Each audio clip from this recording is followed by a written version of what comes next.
حضرت یوسف علیہ السلام جن کی وجہ سے بنی اسرائیل وہاں پر آباد ہوئے تھے، انہوں نے یہ اللہ تعالیٰ سے دعا کی تھی اور یہ عہد لیا تھا کہ بنی اسرائیل جب کبھی بھی مصر چھوڑ کر گئی تو میری لاش کو ساتھ لے کر جائیں گے، تاکہ میں بھی سرزمین شام میں اپنے آباء و اجداد کے ساتھ دفن ہو سکوں۔ تو موسیٰ علیہ السلام کو بات کلک کر گئی، انہوں نے کہا ہاں پھر تو ہمیں یہ راستہ نہیں ملے گا جب تک کہ حضرت یوسف علیہ السلام کی لاش مبارک کو ہم اپنے ساتھ نہ لے کر جائیں۔ اب جب لاش کی باری آئی تو کسی کو ان کے قبر کی لوکیشن نہیں پتا تھی، وہ قبر گمنامی میں تھی۔ صرف ایک بڑھیا تھی جسے نسل در نسل یہ بات پتا تھی کہ حضرت یوسف علیہ السلام کس جگہ پہ دفن ہے۔ موسیٰ علیہ السلام نے کہا کہ بلاؤ اس بڑھیا کو، اور بڑھیا پوری تیاری کر کے بیٹھی ہوئی تھی۔ وہ کوئی اس امت کی بڑھیا رابعہ بصریہ نہیں تھی کہ جس نے عجیب و غریب یہ عقیدہ کوئی دیا امت کو، ایک ہاتھ میں آگ پکڑی ہوئی ہے، ایک ہاتھ میں پانی، کے آگ سے میں جنت کو آگ لگاؤں گی اور پانی سے جہنم کو بجھا دوں گی تاکہ لوگ اللہ کی محبت میں عبادت کریں۔ بالکل نان سینس قسم کی گفتگو۔ حالانکہ سورہ السجدہ میں آیا کہ اللہ کے نیک بندے وہ ہیں جو خوف اور طمع کے ساتھ اللہ کو پکارتے ہیں۔ خوف آخرت کی جواب دہی کا، جہنم کا، اور طمع لالچ جنت کی جس میں اللہ کا دیدار ہونا ہے۔ یہ تو اہل ایمان کی نشانی ہے۔ مولا علی کی طرف بھی اس قسم کا جھوٹا قول لوگوں نے منسوب کیا ہے، مولا علی نے کوئی ایسی بات ارشاد نہیں فرمائی۔ تو رابعہ بصریہ نے کہا کہ جی میں تو اس طرح کا عقیدہ رکھتی ہوں۔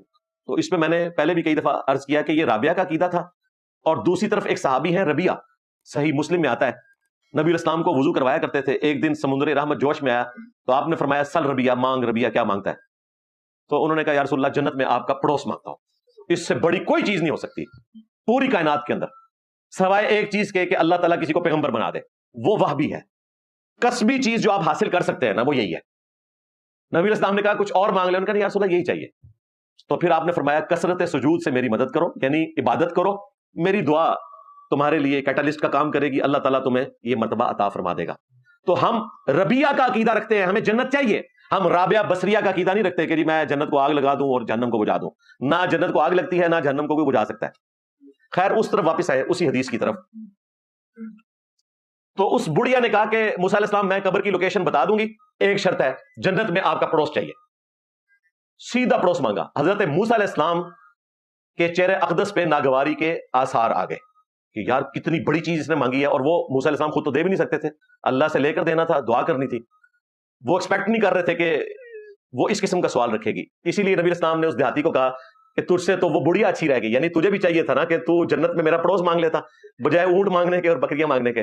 خیر بعد میں جب یہ حدیث عام ہوئی ہے تو لوگوں نے دیکھیں حضرت ربیعہ نے پھر جنت میں پڑوس ہی مانگا۔ تو اسی وقت موسیٰ علیہ السلام کو اللہ تعالیٰ نے وحی کی کہ بڑھیا سے کہو کہ تمہیں یہ عطا کر دیا گیا، وہ اللہ نہیں دینا تھا۔ موسیٰ علیہ السلام نے کہا کہ جی اللہ نے تیری سن لی ہے، آپ بتا۔ تو انہوں نے کہا یہ فلاں جگہ جو ایک پانی کا بہت بڑا جوہر ہے، تالاب، اس کو آپ خشک کریں، اس میں سے پانی نکلوائیں۔ وہ بنی اسرائیل نے بالٹیوں کے ذریعے بڑی مشکل سے اس تالاب کو خالی کیا۔ جب وہ خالی ہوا تو اس کے سینٹر میں پیندے کے اندر انہوں نے کہا کہ جی یہاں پر ان کی قبر ہے، یہ کھودیں، اور وہاں سے یوسف علیہ السلام کی لاش مبارک ریٹریو کی گئی، اور بنی اسرائیل نے جیسے ہی ریٹریو کی تو ان کے لیے وہ راستہ روشن ہو گیا، اور یوں وہ وہاں سے نکل پڑے۔ یہ حدیث بالکل صحیح سند کے ساتھ ہے، اور یہ بھی اس بات کا ثبوت ہے کہ انبیاء کرام علیہ السلام کی جو جسم ہے وہ وفات کے بعد سلامت رہتے ہیں۔ اس حدیث کے اندر ایک کنفیوژن ہے، وہ کلیئر کرنا بھی ضروری ہے۔ شیخ البانی رحمہ اللہ نے بھی اس کنفیوژن کا ذکر کیا سلسلہ احادیث صحیحہ کے اندر، کہ جہاں یوسف علیہ السلام کی ڈیڈ باڈی کا ذکر آیا وہاں پر الفاظ ہیں کہ یوسف علیہ السلام کی ہڈیاں ریٹریو کی وہاں سے، اور وہ ان ہڈیوں کے ڈھانچے کو لے کر وہاں سے چلے۔ تو شیخ البانی کہتے ہیں میں بڑے عرصے تک اس تذبذب کے اندر رہا کہ یہ تو انبیاء کا پروٹوکول ہے کہ ان کے جسم سلامت رہتے ہیں، تو یہ ہڈیوں کا ذکر کیوں آیا، ڈھانچے کا ذکر کیوں آیا؟ تو کہتے ہیں کہ مجھے جواب پھر حدیث سے ہی ملا کہ عرب کے لوگ جسم کے لیے بھی ڈھانچے کا ورڈ، ہڈیوں کا ورڈ یوز کیا کرتے تھے، اور پھر انہوں نے ثبوت کے طور پر وہ حدیث پیش کی جو سنن نبی داؤد کے اندر ہے کہ حضرت تمیم داری رضی اللہ تعالیٰ عنہ نے ریکویسٹ کی یا رسول اللہ صلی اللہ علیہ وآلہ وسلم میری خواہش ہے کہ میں آپ کے لیے لکڑی کا ایک ایسا ممبر تیار کروں کہ جس پر آپ کی ہڈیاں سکون حاصل کر سکے، وہ ممبر آپ کی ہڈیوں کو اٹھا کر رکھے۔ آپ دیکھیں عام نارمل گفتگو میں کسی زندہ بندے کو یہ تو نہیں کہا جائے گا کہ آپ کی ہڈیوں کو وہ ممبر اٹھا کے رکھے، یہی کہا جائے گا آپ کے جسم کو اس کے ذریعے راحت پہنچے۔ تو یہ عرب میں محاورے کے طور پر بات بولی جاتی تھی، ہڈیوں سے مراد، ڈھانچے سے مراد اس کا جسم ہوتا تھا، یہ ثبوت کے طور پر۔ حیات النبی صلی اللہ علیہ وآلہ وسلم کا جو عقیدہ ہے، یعنی کہ وفات کے بعد انبیاء آخرت کی زندگی کے ساتھ زندہ ہیں اور ان کے جسم بالکل سلامت ہیں، لیکن وہ زندگی دنیا والی زندگی نہیں ہے، وہ آخرت کی زندگی ہے، اور ہمیں اس زندگی کا شعور نہیں ہے۔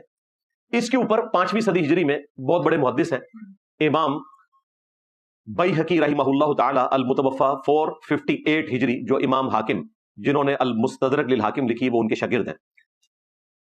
انہوں نے الگ سے ایک پوری کتاب لکھی ہے، حیات الانبیاء فی قبورہم، 18 احادیث ہیں، چھوٹی سی کتاب ہے، یہ مارکیٹ سے آپ کو اردو ترجمے کے ساتھ مل جائے گی۔ آپ زندہ ہیں واللہ، اس کا ترجمہ کیا ہے ایک بریلوی محقق عباس رضوی صاحب نے، اور آلموسٹ کوئی 1000 صفحوں کی وہ کتاب لکھ دی ہے انہوں نے، 18 حدیثوں کی شرح 1000 صفحات میں۔ ظاہر ہے کڑاکا نکالا انہوں نے وہابیوں کا اور باقی لوگوں کا اپنے نظام میں، حالانکہ وہابیوں کا یہ کوئی عقیدہ نہیں ہے کہ نعوذ باللہ نبی الاسلام کا جسم اقدس جو ہے وہ مٹی میں مل گیا ہے۔ بعض لوگوں سے کوئی الفاظ اس طرح کے استعمال ہوئے، ادروائز سب کے نزدیک یہ عقیدہ درست ہے کہ انبیاء کے جسم اپنی قبروں میں یا جہاں پر بھی وہ ہیں وہ سلامت ہے۔ تو اس کتاب کے اندر امام بیہقی بھی حدیث لے کر آئے، یہ حدیث مسند ابی یعلا میں بھی موجود ہے، اور اس کی جڑ صحیح مسلم کے اندر موجود ہے۔ مسند ابی یعلا میں حدیث ہے کہ انبیاء اپنی قبروں میں زندہ ہیں اور وہ نمازیں بھی پڑھتے ہیں، اور صحیح مسلم میں اوپر تلے 2 احادیث ہے، نبی علیہ السلام نے شب معراج حضرت موسیٰ علیہ السلام کو ان کی قبر میں جو سرخ ٹیلے کے پاس تھی نماز پڑھتے ہوئے دیکھا، ہوا قائم یصلی فی قبری، وہ کھڑے تھے اپنی قبر میں اور نماز پڑھ رہے تھے۔ تو یہ تو صحیح مسلم میں موجود ہے، لہذا مسند ابی یعلا کی وہ روایت بالکل درست ہے کہ انبیاء اپنی قبروں میں زندہ ہیں اور نمازیں بھی پڑھتے ہیں۔ لیکن اگر آپ انبیاء کی قبروں کو کھودیں گے، وہ آپ کو نماز پڑھتے ہوئے نظر نہیں آئیں گے، وہ اسی طریقے پہ نظر آئیں گے جس طریقے پہ ان کو ہزاروں سال پہلے دفنایا گیا تھا۔ یعنی آج اگر قبر رسول صلی اللہ علیہ وآلہ وسلم کھولی جائے تو نبی علیہ السلام کو آپ اسی حالت میں پائیں گے جس حالت میں آپ کو دفنایا گیا تھا، سانس لیتے ہوئے، کھاتے پیتے ہوئے، چلتے پھرتے ہوئے نظر نہیں آئیں گے۔ وہ آخرت کی زندگی ہے، یہ دنیا کی زندگی کا پروٹوکول ہے، کھانا پینا، ٹوائلٹ، سانس لینا۔ آخرت کی زندگی کا رزق بھی الگ سے ہے، وہ زندگی بھی ایک ڈیفرنٹ نوعیت کی ہے۔ تو یہ عقیدہ کلیئر کرنا یہاں پر ضروری تھا۔ بہرحال کسی نہ کسی درجے میں ایک عام مسلمان کو بھی یہ فضیلت حاصل ہے۔ المستدرک للحاکم میں یہ حدیث ہے صحیح سند سے، اور صحیح ابن حبان کے اندر اور سنن ابن ماجہ میں بھی روایت موجود ہے، اس کی صحت پر کلام ہے، پوری اس کی صحیح سند حاکم میں اور صحیح ابن حبان میں موجود ہے کہ جب کبھی بھی مؤمن کو قبر میں رکھا جاتا ہے تو اللہ تعالیٰ اس کی روح لوٹا دیتا ہے، اور وہ اس طرح کا زندہ نہیں ہوتا جس طرح ہم دنیا میں زندہ ہوئے، آخرت کی زندگی کے ساتھ، قبر کے سوالات کے جوابات کے لیے۔ تو فرشتے اس سے نبی صلی اللہ علیہ وآلہ وسلم کے بارے میں پوچھتے ہیں کہ جو شخص تم میں مبعوث کیا گیا تمہارا اس کے بارے میں کیا عقیدہ تھا؟ تو نبی علیہ السلام کہتے ہیں کہ وہ شخص جب قبر میں اٹھایا جاتا ہے تو اسے غروب آفتاب کا وقت قریب ہوتا ہوا دکھائی دیتا ہے، وہ فرشتوں سے کہتا ہے مجھے چھوڑ دو، میں پہلے عصر کی نماز پڑھ لوں، میری نماز قضا نہ ہو جائے۔ یعنی وہ اسی سٹیٹ آف مائنڈ میں ہوتا ہے۔ فرشتے کہتے ہیں پہلے تم ہمارے سوال کا جواب دو، پھر ہم تمہیں نماز پڑھنے کے لیے بھی وقت دے دیں گے۔ یہ حدیث اس بات کے اوپر ثبوت ہے کہ اللہ تعالیٰ اپنے نیک بندوں کو برزخی طور پر قبر میں بھی نماز پڑھنے کی فضیلت عطا فرماتا ہے۔ یہ صرف انبیاء کا خاصہ نہیں ہے، ان کا تو ایک اسپیشل پروٹوکول ہے، نیک بندوں کا بھی ہو سکتا ہے، اور یہ حدیث اس کے اوپر گواہ ہے۔ البتہ جو جسم سلامت رہنے والی بات ہے وہ صرف انبیاء کا پروٹوکول ہے، یا اللہ اگر کسی کو دینا چاہے، لیکن وہ عقیدے کے طور پر کوئی چیز اس طرح کی ٹرانسفر نبی علیہ السلام کے ذریعے سے ہم تک نہیں پہنچی۔ عقیدہ وہی ہے جو قرآن میں بیان ہوا سورہ قاف کے اندر، باقی سورتوں کے اندر، کہ ہم خوب جانتے ہیں جو زمین ان کے جسموں کو کھا کھا کر کم کر رہی ہے، اور اللہ تعالیٰ کے پاس ایک محفوظ کتاب ہے جس میں یہ پورا ڈیٹا ہے، پھر اللہ تعالیٰ مرنے کے بعد انسانوں کو زندہ کر لے گا۔ تو یہ جنرل رول ہے کہ جسموں کو مٹی کھا کر ختم کر دیتی ہے، ڈیکمپوز کر دیتی ہے۔ اسی کانٹیکسٹ میں 3 حدیثیں ہیں اور تینوں صحیح بخاری سے، جو عقیدے کو مزید کھول کر بیان کریں گی۔ پہلی حدیث صحیح بخاری میں سیدنا ابو بکر رضی اللہ تعالیٰ عنہ کی جب موت کا وقت قریب آیا تو انہوں نے اپنی بیٹی سیدہ عائشہ سلام اللہ علیہا کو بلایا اور پوچھا کہ نبی علیہ السلام کی موت کس دن ہوئی تھی؟ تو انہوں نے عرض کیا کہ پیر کے دن ہوئی تھی۔ پھر پوچھا نبی علیہ السلام کو کتنے کپڑوں میں دفنایا گیا تھا؟ تو انہوں نے کہا کہ 3 کپڑوں میں دفنایا گیا تھا۔ پھر حضرت ابوبکر صدیق رضی اللہ تعالیٰ عنہ نے اپنی بیٹی کو وصیت کی کہ مجھے بھی پھر 3 کپڑوں میں دفنانا۔ مرد کے لیے کفن جو ہے 3 کپڑے ہیں، ایک تہمد، ایک قمیص وہ سلی بھی نہیں ہوتی، اور ایک لفافہ جس میں پوری لاش کو رکھا جاتا ہے۔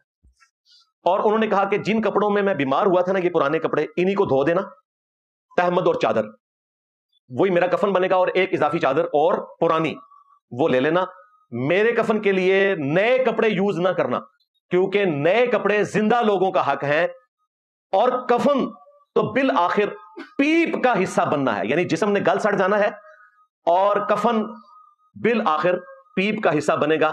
نیا کفن زندہ لوگوں کی ضرورت ہے. یہ کون کہہ رہا ہے؟ سیدنا ابوبکر الصدیق رضی اللہ تعالیٰ عنہ. اور پھر انہوں نے پوچھا کہ آج دن کون سا ہے؟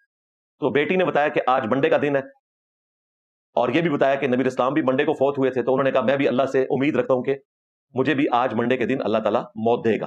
لیکن اللہ کا شکر ہے کہ منڈے کے دن وہ فوت نہیں ہوئے، وہ رات کو فوت ہوئے، منگل کی رات کو، یعنی غروب آفتاب کے بعد، اور صبح سے پہلے انہیں دفنا دیا گیا جنازہ پڑھ کر.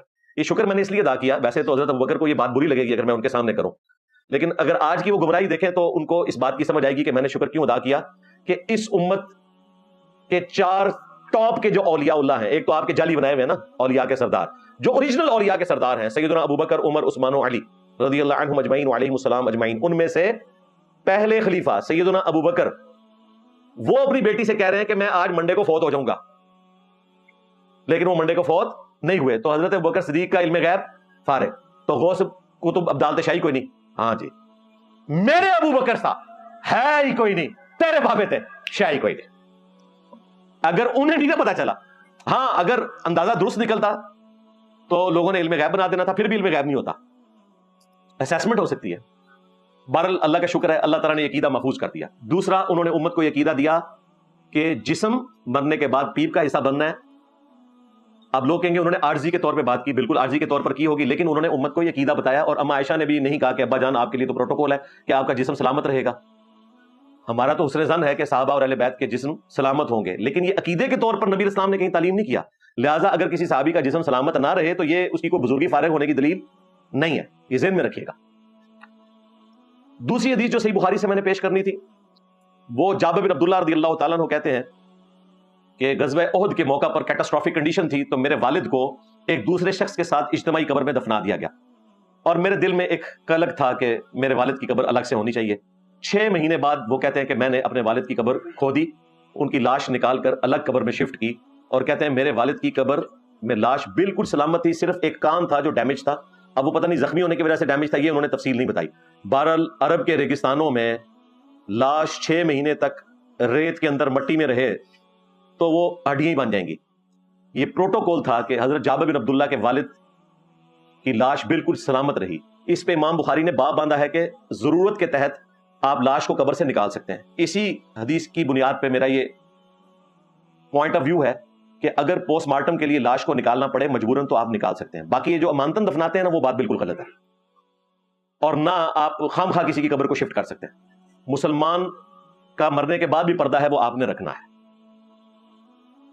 تیسری حدیث صحیح بخاری سے جو میں نے پیش کرنی تھی، وہ سیدنا عمر فاروق رضی اللہ تعالیٰ عنہ سے متعلق رپورٹ ہوا کہ ان کی شہادت کے 63 ایئرز کے بعد 87 ہجری میں ولید بن عبد الملک کے دور میں حجرہ عائشہ کی دیوار گری اور ایک پاؤں ظاہر ہوا. ظاہر ہے وہ قبریں تھی نا، تو اس کی کنسٹرکشن کے دوران بنیادیں جب اکھاڑی تو ایک پاؤں ظاہر ہوا، لوگ گھبرا گئے کہ نبی اسلام کا پاؤں مبارک باہر نکلا ہے. یہ صحیح بخاری میں ہے. اس سے یہ پتہ چلا کہ امام بخاری کا یہ عقیدہ تھا، اگرچہ وہ اس روایت کو درست نہیں سمجھتے تھے، لیکن امام بخاری یہ روایت لا کر اپنا عقیدہ بھی بتا رہے ہیں کہ جسم سلامت ہو سکتے ہیں. تو سیدنا عروہ ابن زبیر کو بلایا گیا، جو عبداللہ ابن زبیر کے چھوٹے بھائی تھے، سیدہ عائشہ کے بھانجے تھے، محرم تھے. وہ اکثر فریکوینٹلی اس حجرے میں جاتے تھے، انہیں قبروں کی صحیح لوکیشن کا پتہ تھا. تو انہوں نے پھر بتایا کہ یہ حضرت عمر کا پاؤں ہے، یہ نبی اسلام کا پاؤں مبارک نہیں ہے. پھر اس پاؤں کو اندر کر کے دوبارہ سے دفنا دیا گیا. اس سے یہ بھی پتہ چلا کہ وہ زندگی آخرت کی ہے، ورنہ اگر انسان اپنا پاؤں ہلا سکتا ہو تو ایک شخص کا پاؤں باہر نکلا ہوا ہے اور اتنے لوگ اس کے پاؤں کو دیکھ رہے ہیں تو وہ ویسے ہی پاؤں اپنا اندر کھینچ لے گا. اگر وہ دنیاوی زندگی میں ہو بڑا آکورڈ لگتا ہے نا، تو وہ آخرت کی زندگی ہے. وہ پاؤں خود ہی اندر کیا ہے انہوں نے، اور پھر ان کو دوبارہ سے دفنا دیا گیا، یعنی وہ قبر کی مرمت کر دی گئی. یہ صحیح بخاری کی حدیث یہ بتا رہی ہے کہ ادر دین انبیاء بھی پروٹوکول کسی کے لیے ہو سکتا ہے، لیکن یہ رپورٹ ہوا ہے نبی اسلام کے حوالے سے نہیں، ایک تاریخی حوالے سے.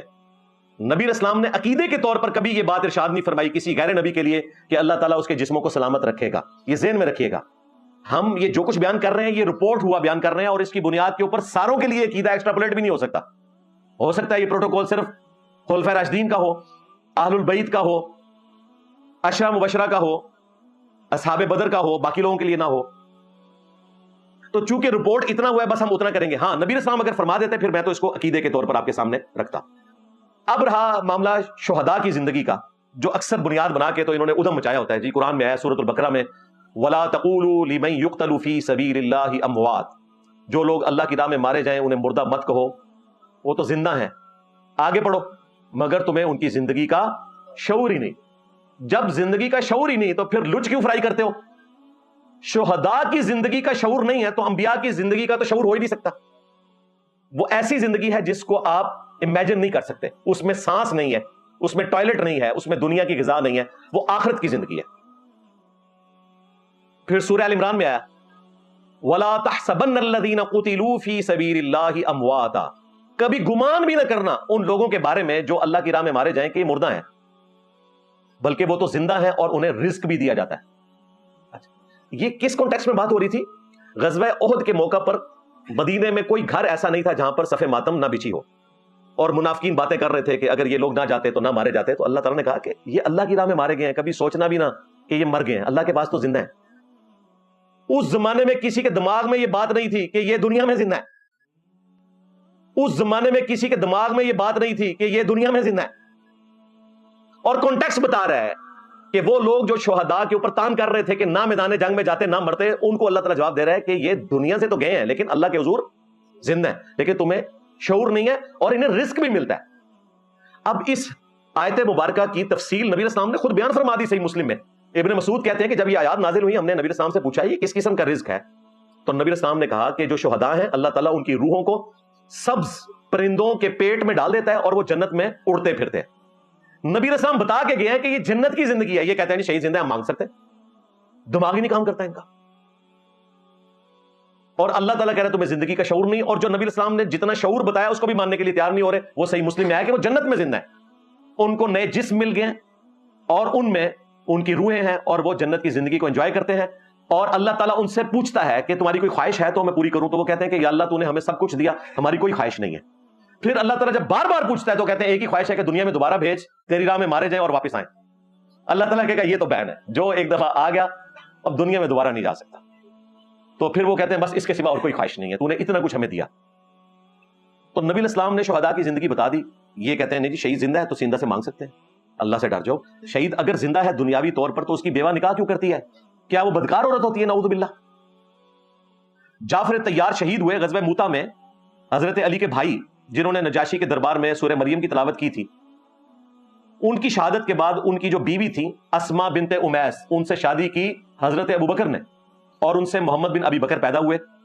اور پھر چند سالوں کے بعد حضرت ابوبکر بھی فوت ہو گئے. پھر اسی بیوہ کے ساتھ حضرت علی نے شادی کر لی. اسی لیے محمد بن ابی بکر کی پرورش حضرت علی نے کی تھی, اور عبداللہ بن جعفر کی پرورش بھی حضرت علی نے کی تھی. یہ دونوں حضرت علی کے انڈائریکٹ بیٹے تھے اسما بنت امیس کی وجہ سے. اسی لیے جنگ جمل میں محمد بن ابی بکر حضرت علی کے ساتھ تھے اور اما عائشہ کو سمجھاتے تھے, اور بعد میں اما عائشہ کو محمد بن ابی بکر کے ساتھ مولا علی نے واپس رخصت کیا تھا. تو اس زمانے میں تو کسی کے دماغ میں نہیں ہوتا تھا کہ جی شہید زندہ ہے تو اس کی بیوہ نکاح نہیں کر سکتی. یہ بھی یاد رکھیے گا کہ نبیوں کی جو بیوہ ہیں ان سے نکاح اس وجہ سے بین نہیں کیا گیا کہ نبی زندہ ہے, نہیں, اس وجہ سے کہ وہ امت کی مائیں ہیں. النبی اولا بالمؤمنین من انفسہم وازواجہ امہاتہم, نبی مومنین کی جانوں سے بڑھ کر ان پر حق رکھتے ہیں, اور نبی کی بیویاں امت کی مائیں ہیں. اگر کوئی کہنا کہ چونکہ نبی آخرت کی زندگی کے ساتھ زندہ ہے, یا یہ بعض بیوقوف کہتے ہیں دنیا کی سی زندگی ہے اس لیے دیکھیں جی ثبوت یہ ہے کہ ان کی بیویوں کے ساتھ نکاح نہیں ہوتا, تو بھئی تمہارے نزدیک تو شہید بھی زندہ تھا, اس کی بیوہ کیوں نکاح کرتی ہے؟ لو سامو, پھر ہمارے والی ڈاکٹرن ہوگی کہ وہ نکاح اس لیے نہیں کر سکتی کہ وہ نبی کی بیوی ہے اور امت کی ماں ہے. ادروائز اگر یہ ریسٹرکشن نہ ہوتی تو انبیاء کی آخرت کی زندگی مانے نہیں ہے ان کے نکاح میں. جو چیز مانے ہے وہ یہ ہے کہ وہ امت کی مائیں ہیں. لہذا یہ عقیدہ الحمدللہ اس حوالے سے کلیئر ہو گیا. اب آ جائیں جی ہمارے جو ممدوح ہیں ڈاکٹر طاہر القادری صاحب حفظہ اللہ تعالی, جب بڑھاپے میں پھر سامنے آ گئے ہیں. ایک ان کا کلپ بڑا وائرل ہے, نبی کو مردہ کہنے والوں تم مر جاؤ, اور پتہ نہیں کیا کیا انہوں نے گالیاں دی ہیں, مجھے نہیں سمجھ آتی وہ کس کو یہ گالیاں دے رہے ہیں. امت میں کوئی بھی نبی صلی اللہ علیہ وآلہ وسلم کو آخرت کی زندگی میں مردہ نہیں مانتا, تو اس کا مطلب ہے کہ وہ دنیا کی زندگی سے جو نبی اسلام کی موت ہوئی اسی کا انکار کر رہے ہیں نا. جب ڈاکٹر طاہر القادری صاحب کہتے ہیں نبی کو مردہ کہنے والوں تم مر جاؤ, تو اس کا مطلب ہے کہ وہ ان لوگوں کو ٹانٹ کروا رہے ہیں جو دنیا سے نبی الاسلام کی موت کے قائل ہیں، تو دنیا سے موت کے قائل تو سارے ہی ہیں، پھر ڈاکٹر طاہر القادری صاحب قائل نہیں ہوں گے. اور اگر آپ آخرت میں مردہ کہنے کی بات کہہ رہے ہیں تو وہ تو کوئی نہیں کہتا. ہمارا تو جھگڑا ہی ہے کہ آخرت کی زندگی ہے. وہ کہتے ہیں نہیں جی، قرآن میں ہے کہ جو اللہ کی راہ میں مارے جائیں ان کو مردہ مت کہو، وہ اللہ کے حضور زندہ ہیں، سورۃ البقرہ. اور سورہ آل عمران میں آیا کہ ان کے بارے میں گمان بھی نہ کرنا کہ وہ مردہ ہے، وہ زندہ ہے، بلکہ ان کو رزق بھی دیا جاتا ہے. تو وہ کہتے ہیں قرآن میں آیا کہ آپ نے شہداء کو مردہ نہیں کہنا.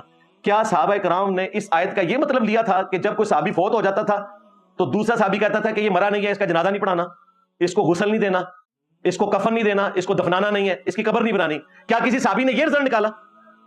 بالکل ایسا نہیں ہوا. ایون نبی الاسلام کو غسل دیا گیا ان کے مبارک کپڑوں میں، ان کا بھی جنازہ ہوا. یہ بھی کتنا پبلک میں جھوٹ مشہور کیا ان ظالموں نے. ان کو اللہ پوچھے، رسول اللہ کے اوپر جھوٹ باندھا ہے انہوں نے کہ جی نبی الاسلام کا جنازہ ہی نہیں ہوا. سنن ابن ماجہ میں حدیث موجود ہے، وفات النبی کے اوپر پورا ایک الگ سے چیپٹر امام نسائی نے لکھا ہے سنن نسائی الکبریٰ میں، وہ الگ سے پرنٹ ہو چکا ہے، ہماری ویب سائٹ پہ رکھا ہوا ہے. نبی الاسلام کے جنازے سے متعلق، آپ کے غسل سے متعلق ساری احادیث ایک جگہ جمع کی ہیں، اس کا نام ہی ہے وفات النبی. اس میں پوری حدیث موجود ہے. ہاں ایک چیز ضرور ہے کہ نبی الاسلام کا جنازہ جو ہوا اس میں کوئی امام نہیں تھا. وہ امام شافعی کا قول ہے، سنن کبریٰ البیہقی میں امام بیہقی نے نقل کیا کہ یہ صحابہ کرام نے رسول اللہ کو پروٹوکول دیا کہ ان کی میت کی موجودگی میں کوئی امامت نہ کرے. سب اپنا اپنا جنازہ پڑھتے تھے، 4 تکبیرات پڑھتے تھے، درود شریف پڑھتے تھے، دعا، سب کچھ ہوا. سب نے جنازہ پڑھا، 3 دن تک جنازہ ہوتا رہا. اچھا اب حیران کن بات آپ دیکھیں، ایک طرف یہ لوگ کہتے ہیں جنازہ نہیں ہوا، دوسری طرف جب شیعہ کہتے ہیں حضرت ابوبکر عمر نے نبی الاسلام کا جنازہ نہیں پڑھا، تو یہی بریلوی ان کو جواب دے رہے ہوتے ہیں نہیں پڑھا ہے تو سیدھے کہ جنازہ ہوئی نہیں. لو سامو کتنے گیا دماغ میرا؟ دیکھو تو دماغ کدے نہیں اتنے جانا. یہ بریلوی آپ کو بتاتے ہیں جنازہ ہی نہیں ہوا. اور جب شیعہ کہتے ہیں کہ جی سب نے جنازہ پڑھا، حضرت ابوبکر عمر نے نہیں پڑھا، تو کہتے ہیں نہیں انہوں نے پڑھا سی، انہوں نے پڑھا سی تو سیدھے کہ جنازہ ہی نہیں ہوا. کیسے بلنڈر کرتے ہیں یار یہ. میں نے اس کے اوپر پورا لیکچر ریکارڈ کروایا ہے 2016 میں، وفات مصطفیٰ صلی اللہ علیہ وآلہ وسلم، مسئلہ 163. 1 گھنٹہ اور لگ جائے گا اگر میں وہ ساری احادیث ڈسکس کروں. بہرحال اس کی طرف واپس آئیں. ڈاکٹر طاہر القادری صاحب سے میں پوچھوں گا، یہ جو آپ گالیاں دے رہے ہوتے ہیں کہ نبی کو مردہ کہنے والوں تم مر جاؤ، یہ آپ کو پتا ہے آپ کس کو گالی دے رہے ہیں؟ اس امت کے ٹاپ کے ولی کو، سیدنا ابوبکر الصدیق رضی اللہ تعالیٰ عنہ علیہ السلام. ان کو یہ گالی دے رہے ہو تم. انہیں یہ ساری آیات پتا تھی کہ شہداء زندہ ہیں اور شہداء سے اعلیٰ درجے کی زندگی انبیاء کی ہے، لیکن انہوں نے رسول اللہ کی میت کے اوپر کیا خطبہ دیا؟ وہ صحیح بخاری میں رپورٹ ہوا ہے، کم از کم 4 جگہ پہ تفصیل کے ساتھ آیا صحیح بخاری کے اندر. اور ہماری ماں سیدہ عائشہ کی حدیث صحیح بخاری میں وہ اس عقیدے کو بالکل کھول کر بیان کر دیتی ہے. یہ دونوں حدیثیں ہمارے عقیدے کی سپورٹ میں ہیں. پہلے میں سیدہ عائشہ کی وہ حدیث بیان کرتا ہوں جو بخاری میں ہے. وہ کہتی ہیں کہ نبی الاسلام کے بالکل آخری دن چل رہے تھے، بالکل آخری وقت قریب تھا، اور نبی الاسلام بار بار دعا کر رہے تھے کہ اے اللہ مجھے رفیق الاعلیٰ کے ساتھ ملا دے. اتنے میں میرے بھائی عبد الرحمن بن ابی بکر آئے، ان کے ہاتھ میں مسواک تھی. نبی الاسلام بول بھی نہیں سک رہے تھے کمزوری کی وجہ سے. آپ نے اشارہ کیا تو میں سمجھ گئی کہ آپ کو مسواک بڑی پسند ہے. اور بیسیکلی اس وقت مسواک کر کے نبی الاسلام نے کیا حاصل کرنا تھا؟ یہ حاصل کرنا تھا کہ امت کو دانتوں کی صفائی کے اوپر آمادہ کیا جائے. تو وہ کہتی ہیں مسواک دی تو مسواک سخت تھی. نبی الاسلام نے چبانے کی کوشش کی، نرم کرنے کی، لیکن کمزوری کی وجہ سے آپ چبا نہیں سکے. تو مجھے دی اور میں سمجھ گئی کہ آپ کا اشارہ کیا ہے، تو میں نے اپنے دانتوں میں اسے چبایا، صحیح طریقے سے نرم کیا، پھر نبی الاسلام کو دیا. آپ نے مسواک کی. اور پھر اما عائشہ کہتی ہیں کہ اللہ کا شکر ہے کہ اللہ نے اپنے محبوب صلی اللہ علیہ وآلہ وسلم کی موت سے پہلے آپ کا لعاب دہن مبارک اور میری تھوک کو ایک جگہ جمع کر دیا. کتنی بڑی سعادت ہے. یعنی جب نبی الاسلام نے پہلی دفعہ دیا تو وہ منہ میں چبا چکے تھے نا، تو آپ کا لعاب دہن سیدہ عائشہ کے منہ میں آیا، اور پھر جب سیدہ عائشہ نے چبایا تو ان کا لعاب دہن نبی الاسلام کے منہ میں آیا. اور یہ بالکل آخری دن کی بات ہے اور اس میں الفاظ ہیں. اما عائشہ کہتی ہیں کہ یہ سعادت مجھے اس دن حاصل ہوئی جو رسول اللہ کی دنیا کی زندگی کا آخری دن تھا اور آخرت کی زندگی کا پہلا دن تھا. یعنی اما عائشہ کا یہ عقیدہ ہے کہ نبی الاسلام دنیا سے جا چکے ہیں اور کس زندگی میں زندہ ہیں؟ آخرت کی. اب آ جائیں ابوبکر صدیق رضی اللہ تعالیٰ عنہ کا عقیدہ. نبی الاسلام کی وفات ہوئی، سیدنا عمر نے تلوار اٹھائی ہوئی ہے، جو کہے گا کہ نبی الاسلام فوت ہو گئے میں اس کی گردن کاٹ دوں گا. ان کا یہ نظریہ تھا کہ جب تک رومنز اور پرشینز کو اللہ تعالیٰ مفتو نہیں کرتا مسلمانوں کے ہاتھوں، نبی اسلام دنیا سے نہیں جائیں گے. جس طرح موسیٰ علیہ السلام عارضی طور پر کوہ طور پر گئے تھے، واپس آ گئے تھے، نبی اسلام بھی ڈورمنٹ پوزیشن میں واپس آ جائیں گے. سیدنا ابوبکر حجرہ عائشہ میں داخل ہوئے، کفن مبارک ہٹایا، ماتھے پر بوسہ دیا اور کہا یا رسول اللہ، اللہ تعالیٰ آپ پر 2 موتیں جمع نہیں کرے گا. یعنی یہ جو عمر کو وہم لگا یہ غلط ہے. ایک موت آپ کو آنی تھی، وہ آ گئی ہے، اب دوبارہ سے آپ نے دنیا میں آ کے دوبارہ نہیں جانا. پھر آپ مسجد نبوی میں آئے، ظاہر ایڈجسٹنٹ تھا وہ حجرہ، ممبر پر چڑھے اور کہا کہ عمر کو اس کے حال پر چھوڑ دو. لوگ حضرت ابوبکر کی طرف متوجہ ہوئے. یہ حضرت ابوبکر کا ہی حوصلہ تھا اتنے مشکل وقت میں اپنے اعصاب کے اوپر قابو رکھنا، یہ نبی اسلام کی تربیت تھی. سیدنا ابوبکر صدیق رضی اللہ تعالیٰ عنہ نے اللہ کی حمد اور دروشی پڑھنے کے بعد جو پہلا جملہ بولا نا، وہ ایسا جملہ ہے جس کی وجہ سے ڈاکٹر طاہر القادری صاحب فارغ ہو چکے ہیں، جو کہتے ہیں کہ نبی کو مردہ کہنے والوں تم مر جاؤ. ڈاکٹر صاحب یہ گالیاں آپ حضرت ابوبکر کو دیتے ہو. پہلا جملہ انہوں نے پتا کیا بولا؟ الا من کان یعبد محمدا فان محمدا قد مات. آگاہ ہو جاؤ، جو کوئی بھی تم میں محمد کی عبادت کرتا تھا جان لے محمد مر چکے. مات وفات کر گئے، وصال فرما گئے نہیں، مات. ومن یعبد اللہ، اور جو کوئی اللہ کی عبادت کرتا تھا وہ جان لے فان اللہ حی لا یموت، بے شک اللہ تعالیٰ زندہ ہے، اسے کبھی موت نہیں آئے. تو کہا کہ محمد مر گئے. یہ کہتے ہیں جی نبی کو مردہ کہنے والوں تم مر جاؤ. تو یہ تم ابوبکر کو گالیاں نکال رہے ہوتے ہو، بدبختوں، خود سے عقیدے بناتے ہو اور پھر امت کو ان عقیدوں کا پابند کرتے ہو اور پھر گالیاں نکالتے ہو اور تمہیں پتہ نہیں گالیاں کہاں جاتی ہیں. اس سے حیران کن بات یہ ہے کہ سیدنا ابوبکر صدیق رضی اللہ تعالیٰ عنہ کی زندگی میں کون سا صحابی رسول اللہ کی عبادت کرتا تھا؟ بتائیں مجھے. کوئی بھی نہیں کرتا تھا. فرضی جملہ بول دیا تاکہ عقیدہ کلیئر ہو جائے، ورنہ محمد رسول اللہ نے ایک اور عیسیٰ ابن مریم بن جانا تھا اگر نبی علیہ السلام نے اپنی امت کی تربیت نہ کی ہوتی. حضرت ابوبکر کو پتا تھا کہ نبی علیہ السلام نے فرمایا، وہ بھی بخاری میں ہے، دیکھنا میری شان کو اس طرح بلند نہ کرنا جس طرح کرسچنز نے عیسیٰ ابن مریم کو بڑھا دیا. میں اللہ کا بندہ اور اس کا رسول ہوں، مجھے اللہ کا بندہ اور اس کا رسول ہی کہنا. میں کہتا ہوں نبی علیہ السلام کے مبارک درخت کا پھل ہے سیدنا ابوبکر کے آپ کی میت کے اوپر مصطفیٰ جان رحمت پہ لاکھوں سلام نہیں پڑھا جا رہا. توحید بیان ہو رہی ہے. من کان یعبد محمدا فان محمدا قد مات. یار صحابہ کے دل دکھے میں ہیں. وہاں تو آیت پڑھنی چاہیے تھی ان اللہ وملائکتہ یصلون علی النبی اللہم صلی علی محمد وعلی آل محمد. 1.25 لاکھ دفعہ دروشی پڑھو. نہیں، ان کو پتا تھا کہ میں اس وقت ان کا عقیدہ درست کروں. اب مجھے بتائیے کوئی آیت ہے، کوئی حدیث ہے کہ جو محمد کی عبادت کرتا ہے وہ جان لے کہ محمد مر چکے؟ فرضی جملہ. لوگ کہتے ہیں انجینئر صاحب نے جملہ کہاں سے بول دیا کہ جی بڑے سے بڑا کوئی بزرگ ہو اپنا پیشاب نہیں روک سکتا. جی جہاں سے حضرت ابوبکر نے جملہ بولا. جب تم کہو گے کہ اس بابے نے سمندر روکا ہوا ہے تو ابوبکر کے غلام کے دماغ میں یہ بات آئے گی کہ کوئی بابا اپنا پیشاب بھی نہیں روک سکتا، سمندر کون روک سکتا ہے؟ ہاں، حضرت ابوبکر نے یہ بات کہاں سے نکالی کہ جو محمد کی عبادت کرتا ہے وہ جان لے محمد مر چکے؟ کسی آیت حدیث میں نہیں ہے، نہ کسی صحابی نے حضور کی عبادت کی ہے. فرضی جملہ. اس کا مطلب ہے کہ فرضی جملہ بول کر عقیدے کو سمجھانا کس کی سنت ہے؟ سیدنا ابوبکر صدیق رضی اللہ تعالیٰ عنہ کی. لہذا انجینئر صاحب صدیقی ہیں. میرے صدیق سا ہے ہی کوئی نہیں، تیرے بابے تے شاہی کوئی نہیں. دبو انہاں نو جلدی عقیدے تو دس کے کہنے. فرضی جملہ بولا، کوئی آیت حدیث بیان نہیں کی، فرضی جملہ بولا.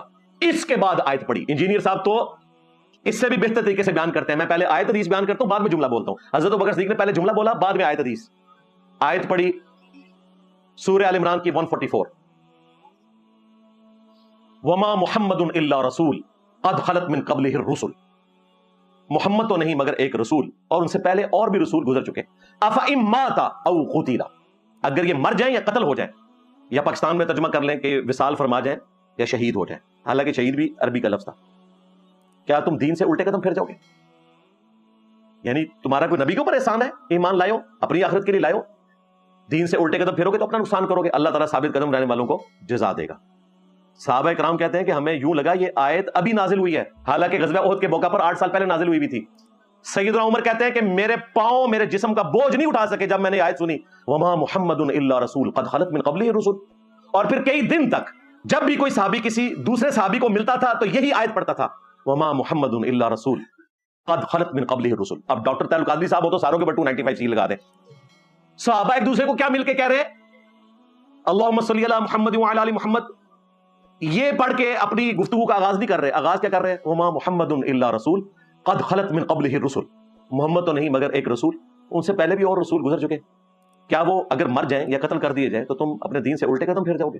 اس سے ان کو ڈھارس ملی. دوسری آیت پڑھی انک میت وانہم میتون، اے نبی تمہیں بھی مرنا ہے، تمہارے مخالفین کو بھی مرنا ہے.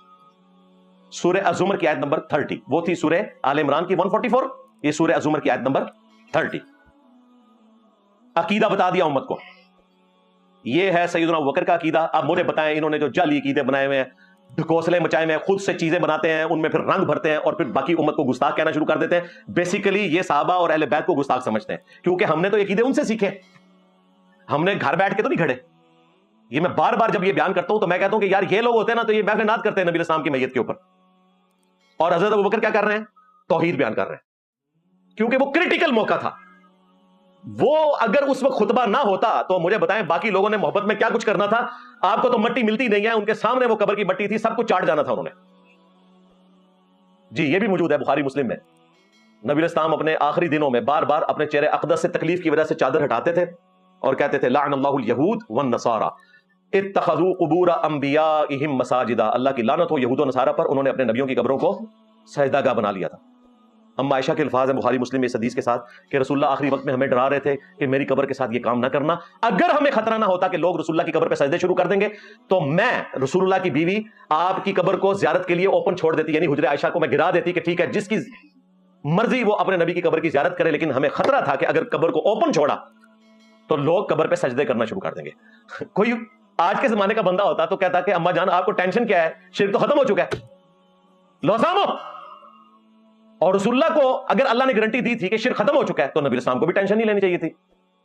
شرک صرف ایک گروہ سے ختم ہوا ہے، پوری امت مشرک نہیں ہوگی، ایک گروہ حق پہ قائم رہے گا جو بخاری مسلم میں آیا. باقی آج جو علی اللہ کہہ رہے ہیں، آج تو بریلوی بھی ان کے خلاف ویڈیو ریکارڈ کروا رہے ہیں علی اللہ والوں کے خلاف. تو بریلویوں سے پوچھنا چاہیے، میں نے یہ ایک لیکچر رکھا ہوا ہے، ایک اسپیشل بناؤں گا اس کے اوپر بھی، کہ جو علی اللہ کہہ رہے ہیں اور ڈاکٹر اشرف جلالی صاحب ان کے خلاف ویڈیو ریکارڈ کروا رہے ہیں، تو ڈاکٹر صاحب تو سیدھے سانو دسیا سی کہ شرک مک چکا ہے، تے علی اللہ جڑے کہہ رہے ہیں پھر شرک تو نہ ہویا، اور وہ کہہ رہے ہیں کہ شرک کر رہے ہیں اور شرک تو مک چکا ہے. یار شرک کو نہیں مکیا، ہاں شرک جاری ہے. ہاں ایک گروہ قیامت تک حق پہ قائم رہے گا، وہ توحید کے بارے میں زیرو ٹالرنس رکھے گا. آج بھی الحمدللہ ایسے لوگ موجود ہیں جن کی توحید بالکل ویسے ہی ہے جس طرح نبی علیہ السلام نے جب آنکھیں بند کی تھی اپنی امت کو وہ توحید دے کر گئے تھے. اور یہ اس امت کا خاصہ ہے. موسیٰ علیہ السلام تو 40 دن کے لیے کوہ طور پہ گئے، 70,000 صحابہ جو ہے مرتد ہو گئے، بچڑے کو خدا بنا لیا. آج دیکھیں ہمارے نبی کو دنیا سے گئے ہوئے 1400 سال سے زیادہ گزر چکے ہیں، لیکن بالکل 24 کیرٹ سونا توحید ہے کروڑوں لوگوں کی. اس لیے تو اگلے انبیاء رش کریں گے، یہ امت توحید ہے. اور اگر آپ ایک براڈر لیول پر دیکھیں تو شرک فی ذات کے حوالے سے صرف ایک یہ نصیریہ نے خباثت کی ہے، ادروائز اللہ کی ذات میں کسی نے شرک نہیں کیا. صفات میں ضرور کیا. سارے فرقے محمد عبدہ و رسولہ ہی پڑھتے ہیں، محمد اللہ کے بندے اور اس کے رسول ہیں. کوئی نہیں کہتا کہ وہ اللہ کے بیٹے ہیں، جس طرح کہ کرسچنز کے اندر غلط عقیدہ آ گیا تھا. تو یہ امت توحید ہے. تو سیدنا ابوبکر نے یہ عقیدہ امت کو بتا دیا، تو ہم تو بھئی حضرت ابوبکر کے ساتھ کھڑے ہیں، ہمارے عقائد تو وہ ہیں. اب ڈاکٹر طارق قادری صاحب کا یہ کہنا کہ نبی کو مردہ کہنے والوں تم مر جاؤ، تو ظالموں کیوں لوگوں کے جذبات کے ساتھ کھیلتے ہو، ان کے عقیدے کیوں خراب کرتے ہو؟ تم کہنا کیا چاہتے ہو بھائی؟ اس سے نکالنا کیا چاہتے ہو؟ صحابہ کرام کو گمراہ کہنا چاہتے ہو، انہیں گستاخ رسول کہنا چاہتے ہو؟ حقیقت یہ ہے کہ صحابہ اور اہل بیت گستاخ رسول نہیں تھے، گستاخ رسول تم ہو جنہوں نے اپنی مرضی سے رسول اللہ کی طرف غلط عقائد منسوب کر دیے، ولیعوذ باللہ تعالی. اب بابوں کو چلتے چلتے ایک خوراک میں نے اور دینی ہے، اس کے بغیر یہ میرا لیکچر مکمل نہیں ہوگا. 3 ریفرنسز میں نے اینڈ پہ بابوں کی جو قبر بنائی ہوئی ہے نا اس کے اوپر جو ایک کتبہ لگانا ہے نا، وہ یہ 3 ریفرنسز والا کتبہ لگانا ہے، لیکن وہ بیان کرنے سے پہلے ایک دفعہ درود شریف پڑھ لیں. اللہم صلی علی محمد وعلی آل محمد واصحاب محمد وازواج محمد وامت محمد اجمعین الی یوم الدین، آمین.